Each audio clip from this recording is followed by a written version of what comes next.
23 ফেব্রুয়ারি 1970 বাঙালি জাতির পক্ষ থেকে তখনকার সেই রেসকোর্স ময়দানে বিশাল জনসমুদ্রে প্রিয় নেতাকে বঙ্গবন্ধু উপাধিতে ভূষিত করি। তুমি আসলেই দেখি অহংকারে, আর যদি একটা গুলি চলে, আর যদি আমার লোকের উপর হত্যা করা হয়, আমাদের উপর কাছে আমার অনুরোধ রইল, প্রত্যেক ঘরে ঘরে তুর্ক করে তোলো।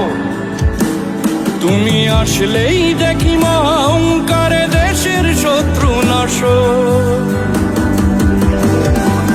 কেমন করে দেশটাকে এত ভালোবাসো, যতবার চাই কাছে পেতে ততবারই তুমি আসো। তুমি কবিতার মতোই আসো, তুমি বিজয়ের বেশে আসো।